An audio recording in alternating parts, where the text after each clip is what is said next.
Guys, কি অবস্থা সবার? সবাই নিশ্চয়ই অনেক বেশি ভালো আছো, সুস্থ আছো, সুন্দর আছো। বাংলাদেশে এখন কি চলে? বাংলাদেশে এখন অনেক কিছু চলে। তার মধ্যে চলে হচ্ছে একটা ফটো।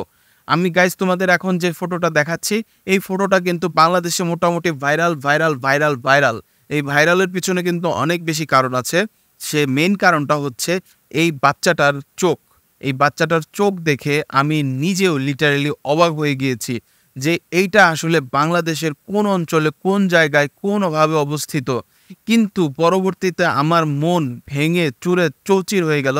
সেটা হচ্ছে যখন জানতে পারলাম যে এই ছবিটা হচ্ছে একটা এআই জেনারেটেড ফটো। যারা সাধারণ মানুষ আছে তারা কিন্তু বুঝতেই পারে নাই।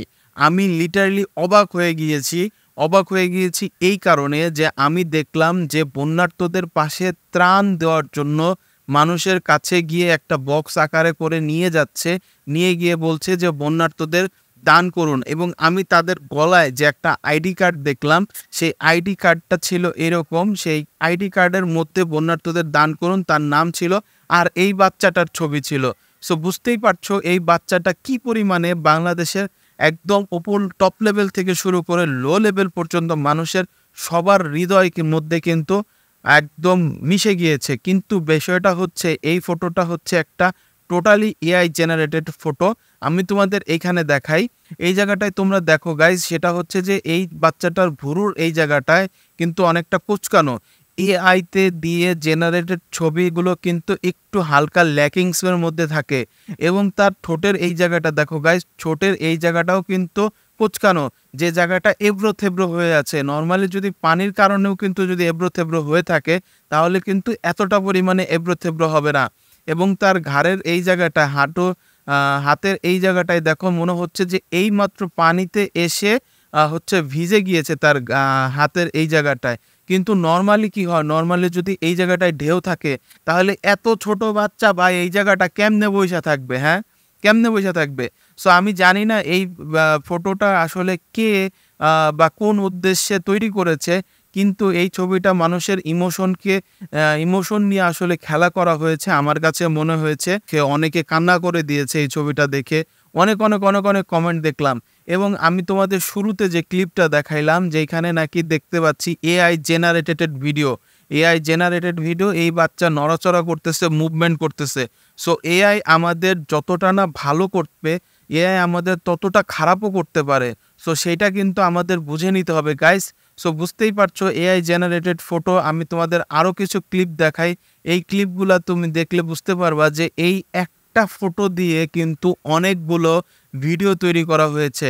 নর্মালি এআই জেনারেটেড ফটোগুলো একটু কার্টুনিস্ট টাইপের হয়। সো কিন্তু আমরা কিন্তু শুরুর দিকে মানুষের আবেগের জায়গাটার থেকে কিন্তু শুরুতে বুঝতে পারি নাই, কিন্তু পরবর্তীতে কিন্তু আমরা বুঝতে পারছি যে আসলে এইটা একটা এআই জেনারেটেড ফটো। সো এই এআই জেনারেটেড ফটো কিভাবে বানাইতে হয়, কেমনে এটাকে এআই জেনারেটেড ভিডিও বানাইতে হয়, সেই জিনিস যদি তোমাদের প্রয়োজন মনে করো তোমরা, তাহলে কমেন্ট সেকশানে জানাও দ্রুত।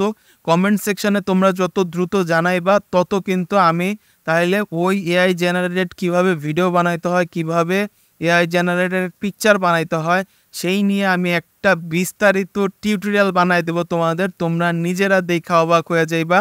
আমি নিজে লিটারেলি আমি যখন হচ্ছে এই জিনিসগুলো নিয়ে একটু গবেষণা করতে গেলাম, তখন আমি নিজেও অবাক হয়েছি। একটা সিম্পল ইমেজ দিয়ে, একটা সিম্পল জাস্ট টেক্সট দিয়ে কিন্তু তুমি একটা বিশাল রকমের একটা ভিডিও বানায় ফেলতে পারতেছো। ইন্ডিয়াতে বেশ কিছু ভিডিও ডিপ ফেকের মাধ্যমে বানানো হয়েছে, সেটা কিন্তু সবাই কম বেশি জানো। অনেক নায়ক নায়িকার কিন্তু ভিডিও, উল্টাপাল্টা ভিডিও বিশেষ করে কিন্তু ভাইরাল হয়েছে সোশ্যাল মিডিয়াতে। আমাদের নর্মালি সোশ্যাল মিডিয়াতে যে ভিডিওগুলা বা যে পিকচারগুলা বা যে লেখাগুলা ভাইরাল হয়, সেগুলো আমাদের প্রথমবার বা দ্বিতীয়বার শেয়ার দেওয়ার আগে আমাদের আসলে বিবেচনা করা উচিত যে আদৌ এইটা ট্রু নাকি ফলস। এর কারণে কিন্তু অনেক মানুষ ক্ষতিগ্রস্ত হচ্ছে। এআইয়ের কারণে যেমন মানুষ লাভবান হচ্ছে, এআইয়ের কারণে কিন্তু অনেক মানুষ ক্ষতিগ্রস্ত হচ্ছে গাইজ। সো দেখা হবে নতুন কোনো ভিডিওতে। সে পর্যন্ত সবাই ভালো থাকো, সুস্থ থাকো, সুন্দর থাকো। আর বন্যার্তদের মানুষের পাশে কিন্তু তোমরা দাঁড়াতে পারো। মানুষকে হেল্প করো। মানুষকে হেল্প করার, সাহায্য করা একটা মুসলমান হিসেবে ইমানি দায়িত্ব। বা মানবতার দিক থেকে একটা মানুষের দায়িত্ব। সো দেখা হবে নতুন কোনো ভিডিওতে। সে পর্যন্ত সবাই ভালো থাকো, সুস্থ থাকো, সুন্দর থাকো। আল্লাহ হাফেজ। আসসালামু আলাইকুম ওয়া রাহমাতুল্লাহি ওয়া বারাকাতুহু।